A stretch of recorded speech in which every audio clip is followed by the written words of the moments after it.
Imagine this. The best pasta sauce you have ever tasted sits abandoned on a plate.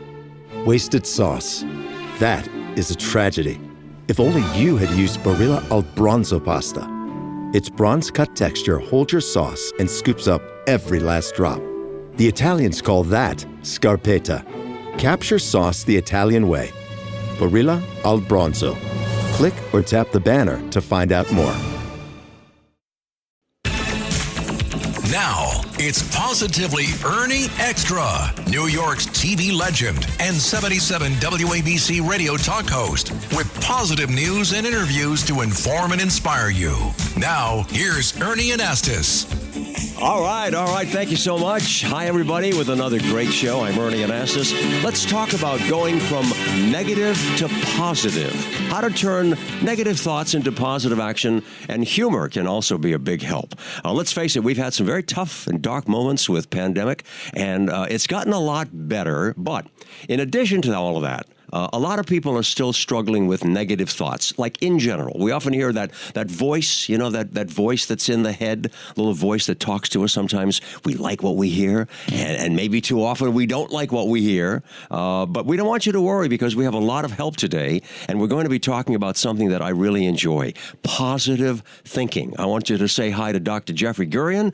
Jeff is in the room, and is there enough space here for all the positivity that we're going to be talking about? Hi, Jeff. Hi, Ernie. How are you? So great to see you. Good to see you. You are the essence of positivity, really. When I heard that you had this show, Positively Ernie, I'm like, it's so perfect for you, because you literally radiate positive energy, and you always have. Thank you, Jeff. I enjoy doing that. I want people to know a little bit more about you, because professionally, Dr. Jeff is a dentist. Pretty good one, too, in fact. But you're also a whole lot more than that. A best-selling author, 8 books, motivational speaker on happiness, mindset, changing negative thinking to positive. And if that's not enough, he's also a comedian. Is there anything else you do, Jeff? I got a lot of hyphens in my name. My goodness. Too many. I want people to know about who you are and why you do what you do. I mean, we just talked about the books that you've written. Talk about positivity. You're complimenting me. What about you? I mean, this is what you do. You try to make people happy through the writings and through your humor. Tell me a little bit more about that so people can know. My goal has always been to put positive energy out to the universe. When I was in practice, I was a cosmetic specialist, and I made people look beautiful. When I was 12 years old, I decided I wanted to be a doctor of some kind. Wow. And I knew that I was too sensitive to handle life and death situations. And I was wearing braces, and I said, you know what, this is great. I can make people look beautiful. They have a great smile. Wow. So I wanted to be an orthodontist, and I was already writing comedy at 12 years old. Are you serious? I swear. You were 12 years old, you knew you wanted to be a doctor, and you also were writing comedy. And my whole life has been that. Wow. I never changed. Most 12-year-olds have no idea what they want to do, or they want to be a policeman or a fireman, and they change their mind. I stuck with it all these years, and it used to confuse me. I'm like, well, I know I want to be a dentist, but how can I combine that with show business? No one's ever done that before. What were the influences, I mean, for you to think about medicine and humor? I wanted to help people. I knew that I wanted to do something where I could help heal people. And my dad and mom both had great sense of humor. My dad used to take me to comedy films when I was a little kid to see the Marx Brothers, and Laurel and Hardy. Oh, there you go. And he just instilled this sense of humor in me. He was a wonderful guy. And so I just always grew up trying to look at the bright side of things. I was a very severe stutterer, and I talk about that a lot. I stuttered into my 30s. I couldn't even say my name. I could never say Gurian. And how did you change that? How did you overcome that? I mean, you and Joe Biden and so many other people. Well, through the kind of things that I write about in my books. I realized one day that I didn't stutter when I was alone. I only stuttered when I was trying to talk to other people. And I consider it grace, Ernie. I was given the grace to figure out that you can't have a disability based on your location. Yeah. If a man has a limp, he limps in every room of his house. He can't go into a room and close the door and walk perfectly. But if I could speak fine when I'm alone, theoretically, it means there's nothing wrong with me. And what I learned is that if I created it, any thought I create, I can also uncreate. Wow. And it takes a lot of work. I worked on myself for years. I was obsessed. I was determined not to go through my whole life as a stutterer. And as you can see, I cured myself. You sure did. And as an avocation, I now work with stutterers all over the world. and I teach them how not to stutter. You know, As a Jeff, matter of I fact, have to tell you this. I love talking to people like you because you're an inspiration. And I think a lot of people listening to us are going to say the same thing. Here's a guy that could have said, I give up. I have a problem. And just, walked away and just said, I'm not going to do anything about it. But you're determined. Now, do you think that kind of attitude is instilled in you in some way, or do you think you're born with something like that? That's a very interesting question.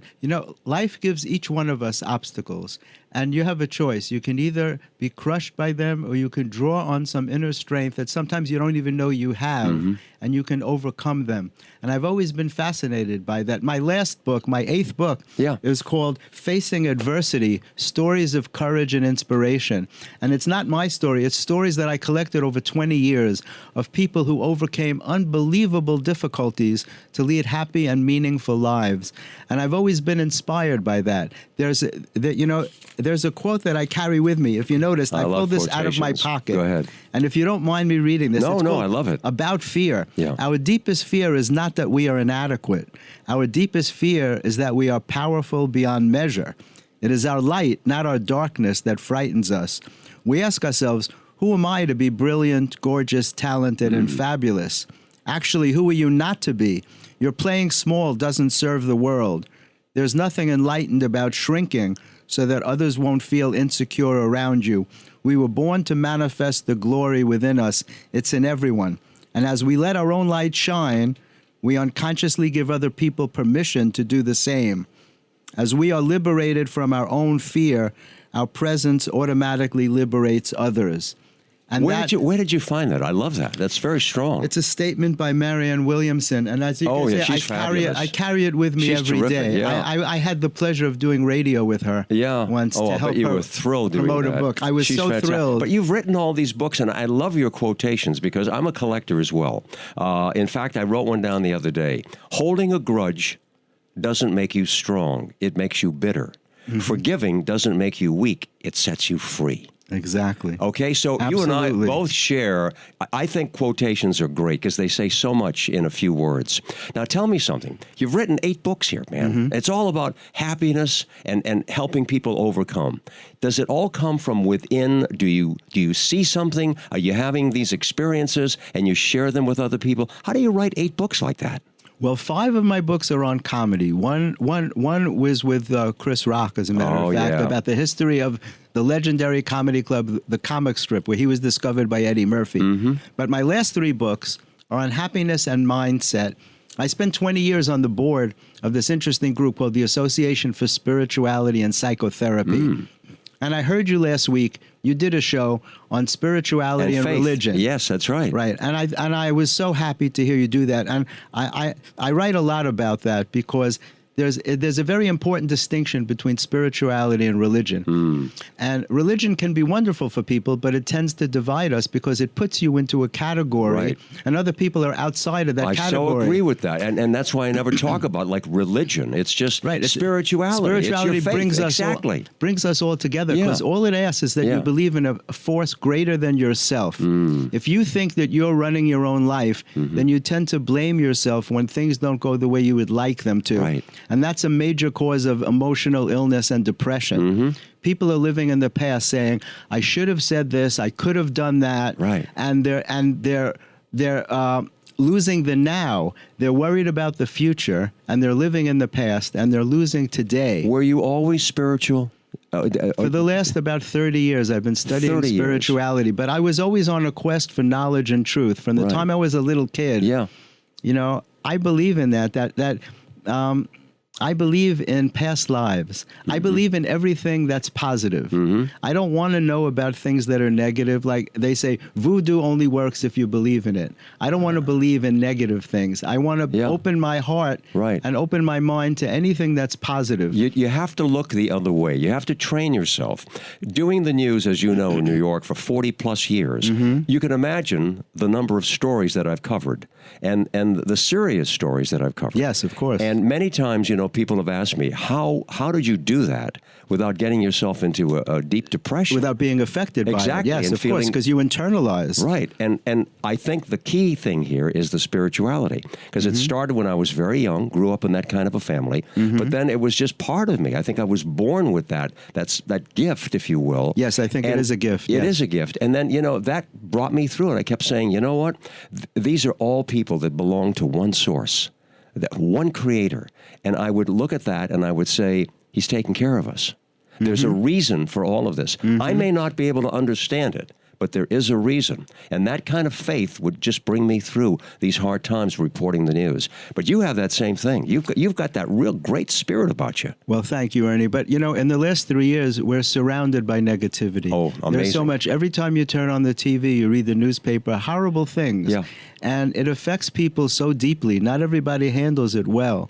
And so in my own small case, that stuttering was what started me on understanding that I could change a thought.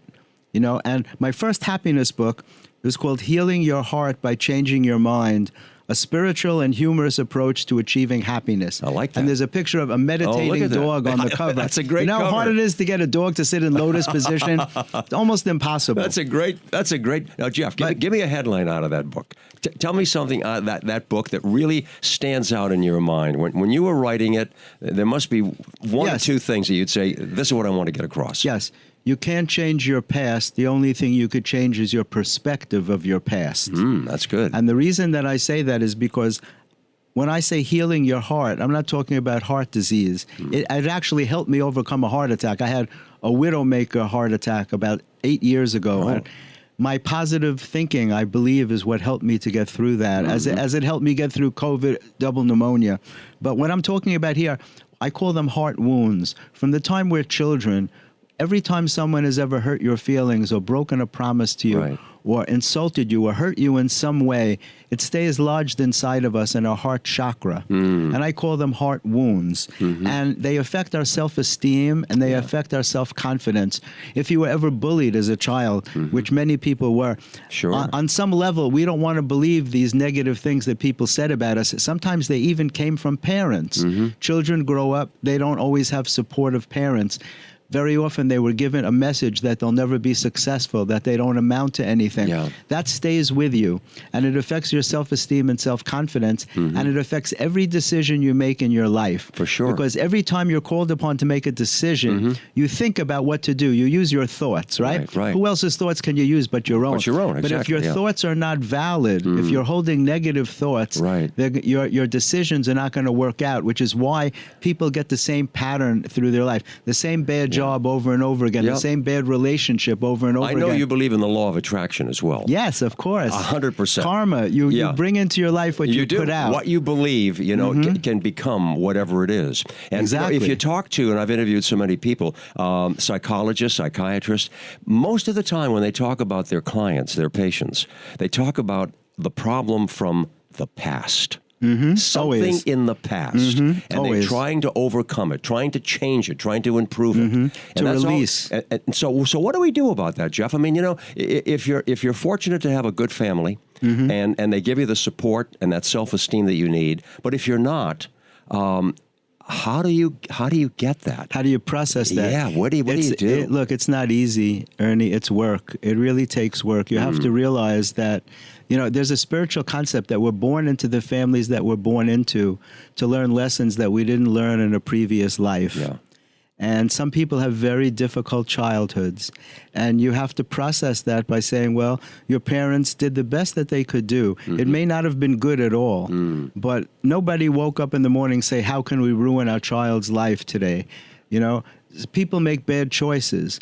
And you can either stick with that and let it ruin your life, or you can make a choice to change the way you think. That's why I said you can't change your past. The only thing you could change is your perspective of your past. Exactly. It's how you view your childhood. You know that stupid saying, they teach us sticks and stones will break your bones, but words will never harm you. That's right. It's the furthest from the truth. Because all the bruises you got as a kid healed up a long time ago. Absolutely. But every single one of us can remember something that someone said that hurt our feelings. And you know what? And I always root for people who have had difficulties in their life, and they were able to overcome it. They found the strength. They found someone that could help them. They read something. They were motivated to be able to change, and I think that's great. You know, you want to talk about the environment these days.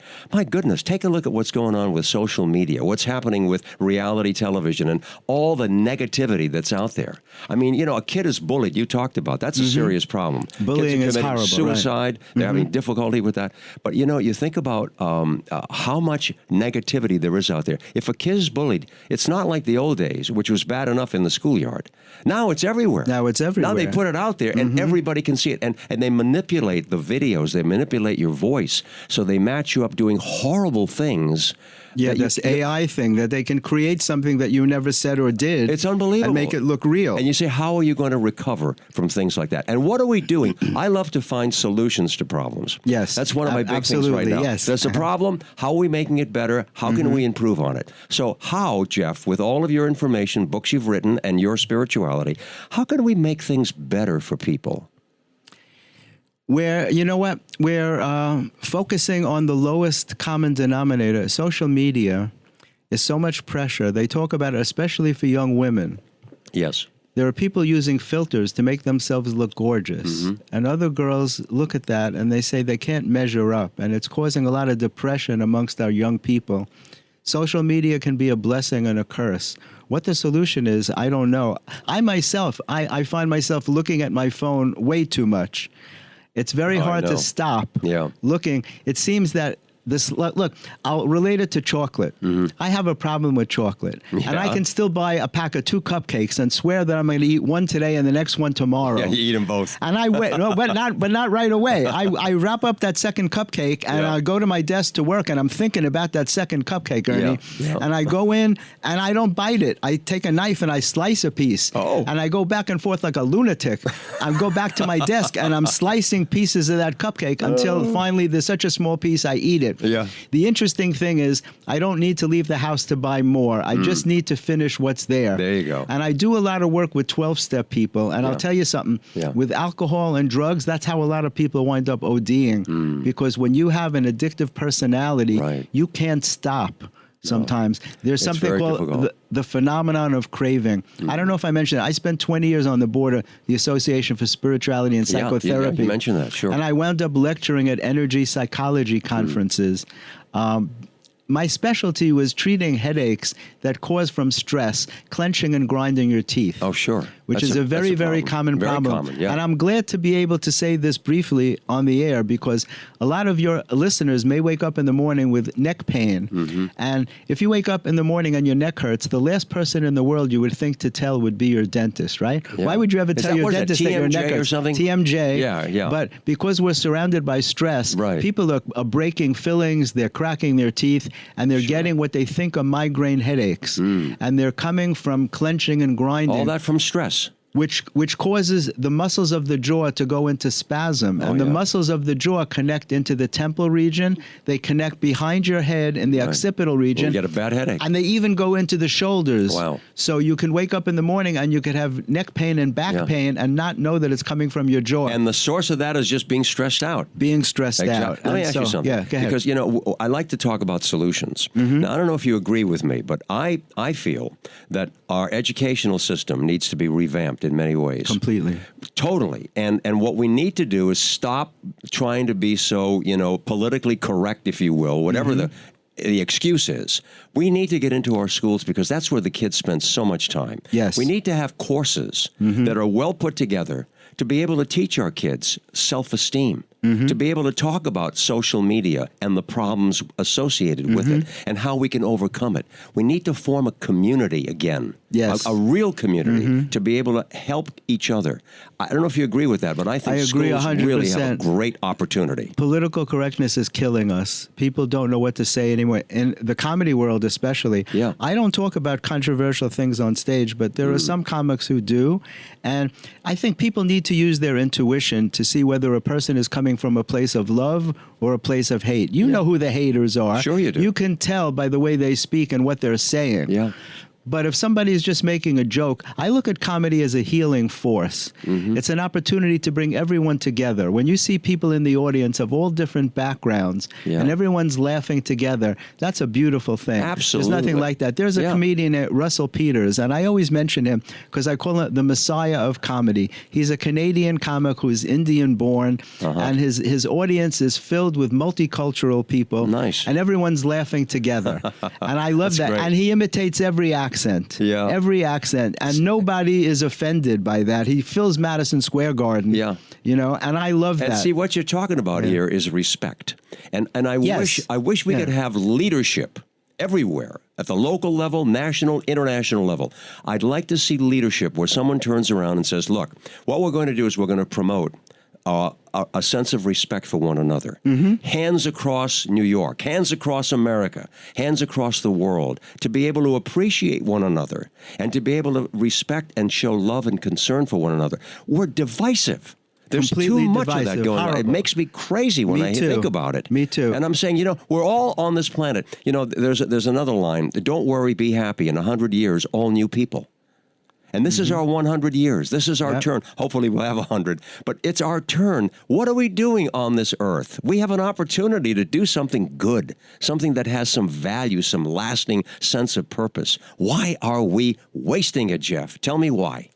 I don't have a reason why, but we're off. We're just off track. You know, I go through life. My motto is, I love everyone until they teach me not to. That's a good line. Right? I don't care what your background is or anything about you. You know, I love everyone and until I'll they add teach something me to not it, to. until they teach me not to. And then the next line would be, walk away. Exactly. Because if you stay in it, if you start getting into arguments, that's a problem. Shopping is hard. I can never find anything in my size. I don't even know my size. I buy my clothes the same place I buy my groceries. There's a better way. Make it easy with Stitch Fix. Just share your size, style, budget, and done. Your personal stylist sends pieces picked just for you. That was easy. Stitch Fix. Online personal styling for everyone. Free shipping and returns. No subscription required. Get started today at stitchfix.com. Running a business comes with a lot of what-ifs. But luckily, there's a simple answer to them. Shopify. It's the commerce platform behind millions of businesses, including Thrive Cosmetics and Momofuku, and it'll help you with everything you need. From website design and marketing to boosting sales and expanding operations, Shopify can get the job done and make your dream a reality. Turn those what-ifs into... Sign up for your $1 per month trial at shopify.com/special offer. You have to detach from negativity. I censor my life very carefully. I only allow people in who have positive energy because as a censor, I'm an empath, which made me very effective as a doctor. But it's very hard to live that way because you feel things very deeply. There was a time in my life, if I was with you and you were sad, I was sadder for you than you were. I overfelt my feelings, which is a very difficult way to sensitive, live. It's not easy at all. And it makes it look like you don't care because you have to detach. It's that you care too much. Too much. And so you have to create boundaries. And so what I've learned is, and what I teach people is that you have to censor your life. If you're a sensitive person, which is not a weakness at all, and men don't like to cop to being sensitive, and I talk about that a lot. Sensitivity is a great strength. It's not a weakness. You know? And if people were more sensitive, it would be a much kinder world. Jeff, let me share a quick story with you. There was a wonderful man. His name was Father John Couture, and he ran the Christophers in New York. A brilliant man. PhD, he did so much work, and he helped homeless people. He worked in the prisons. He did marvelous work. He became a good personal friend. He has since gone, and I miss him. I always called him Jack. He wanted me to call him Jack. Father John Couture. And one time I was sitting there talking to him, and I said, you know, Jack, I said, sometimes I feel so sensitive that if a story moves me when someone's talking to me, I can cry easily. You feel tears. Yeah, me too. I have no control over it. Yeah, but he said to me, you know, he said, don't think of that as a weakness. I said, really? I said, because like sometimes I worry about, you know, crying in public. No. He said, there's something called the gift of tears. And he said, look it up. And when you have this feeling of compassion for other humans, you are recognizing the divinity within you. Yes, absolutely. And that's a good thing to recognize. So you just kind of have to be careful with it, of course, so you want to be strong and certain. But having that sensitivity that you just talked about and that I have, that's a blessing, not a curse. And it's funny that you said that. A rabbi told me the same thing. Really? I already knew it, but I have a friend who's a rabbi, a very popular rabbi, a Chabad rabbi in Brooklyn. His name is Jeffrey Gurian, of all places. And he came to my house one day after we met. We met socially, and I never expected to have a rabbi as a friend. And he's a wonderful guy. And he came to my house, and he wanted to do a ceremony with me where they put on tefillin, it's called. It's a prayer thing that they wrap around you. Yeah. Orthodox Jewish people do it. Right. And as he put it on me, it brought tears to my eyes. I can feel it happening as I'm telling you the story. And he said to me, that's a blessing that you have that you feel things so deeply, so emotionally, that it brings tears to you. I can't control it. Right. I can watch TV and see a sad story, and I'm just, or I hear a beautiful song. Yeah. Beautiful music. Sure. And I hear like children, like America's children Got especially. Talent. Oh my God. Children singing I in such know. beautiful voices, and it brings tears to my eyes. How much beauty, and you have wonderful grandchildren, and so do I. I'm blessed to have How 5, much beauty is there in a child? The sweet innocence of a child. Yes, it's incredible. And to be able to see them develop and help them to gain that sense of self-esteem and pride in themselves and feel good. I mean, what an opportunity that is, going back again to the school system. Look, I wish we had another half hour, but a lot of people are listening and are saying, I want to get in touch with this guy. I want to reach out, maybe get some information from you or follow your books. Websites. Give out that information right now, Jeff. My main website is comedymatterstv.com. I never mind giving out my email because I enjoy getting emails from people. Jeffrey, Jeffrey, Jeffrey at jeffreygurian.com, Gurian. Jeffrey at jeffreygurian.com. For anybody you know who stutters, I have a special website for that. It's called StopStutteringNowGurian.com. StopStutteringNowGurian.com. As you can see, not only don't I stutter, but you can't even shut me up. I talk a lot. I don't want to shut you up. You're too good. Because I have a lot to say, man. And so and I enjoy this so much being on with you, Ernie. This is a pleasure, Jeff. I appreciate it so much because this kind of information is stuff that people need to hear, and there's not enough of that. I'll say quickly, I created a happiness show on Sirius XM, and my idea was to bring on famous comedians talking about how they bring happiness into their own lives. And my first 3 guests were Colin Quinn, Susie Essman, and Lisa Lampanelli. And so that's why when I heard you doing your show, I said, this is a show. I hope I can be on with Ernie because he radiates positivity. Well, you radiate it too, my dear friend. I want to thank you so much, Dr. Jeff Gurian.